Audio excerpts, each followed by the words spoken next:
تو زمانے میں جیو گے کیسے؟ ہم سے الجھو گے تو زمانے میں جیو گے کیسے؟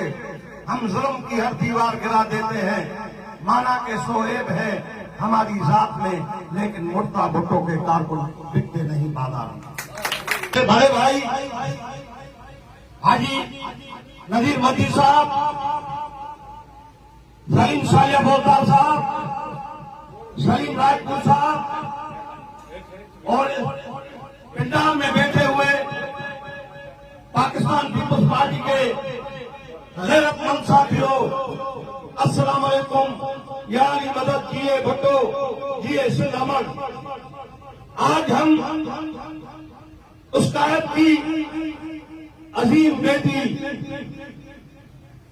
محترمہ فاطمہ بھٹو کی 93ویں سالگرہ اس کراچی کے اندر منا رہے ہیں، اور یہ وہ عظیم بیٹی ہے جس نے اپنے باپ کے پروگرام کے ساتھ چلتی آ رہی ہے اور اس کو پائے تکمیل تک پہنچانے کا عزم کیا ہے، اور ہم کہتے ہیں کہ ہمارا بھی ساتھ محترمہ رنگا بھٹو کے ساتھ، بی بی فاطمہ کے ساتھ اور جونیئر ذوالفقار علی کے ساتھ ہمارا ساتھ رہے گا۔ 40 سال سے ہم اس پارٹی سے چلتے آ رہے ہیں اور ہم نے کبھی بھی اپنا ضمیر نہیں بدلا، ہم نے اپنی ماں کو دوسرا شعور نہیں دیا۔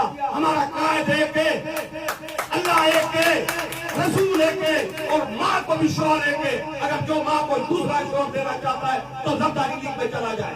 زرداری کا خاتمہ، زرداری لیگ کو ہم بتانا چاہتے ہیں کہ اب تمہارا خاتمہ آ چکا ہے، کہ جونیئر ذوالفقار علی بھٹو اس دھرتی پہ آ چکا ہے اور جوان بن کر آ چکا ہے۔ انشاءاللہ تعالیٰ تمہارا خاتمہ جونیئر ذوالفقار علی بھٹو ہی کرے گا۔ میرے عظیم ساتھیوں، آخر میں ایک تقریب ہوئی تھی لاڑکانہ میں، جس میں ہماری قائد محترمہ فاطمہ بھٹو نے ایک نعرہ لگایا تھا، زرداری کا خاتمہ، زرداری کا خاتمہ، زرداری کا خاتمہ۔ کچھ لوگ ہمارے میں تضاد پیدا کر رہے ہیں کہ لیکن ہم ان کو بتانا چاہتے ہیں کہ فاطمہ بھٹو، جونیئر ذوالفقار علی بھٹو، محترمہ گما بھٹو ایک ہے اور ایک ہی رہیں گے۔ ہماری دعا ہے ان کو، ان کارکنوں کی دعا ہے تو ہمیشہ ایک رہیں گے۔ آخر میں اس شعر سے اپنی تقریر ختم کروں گا۔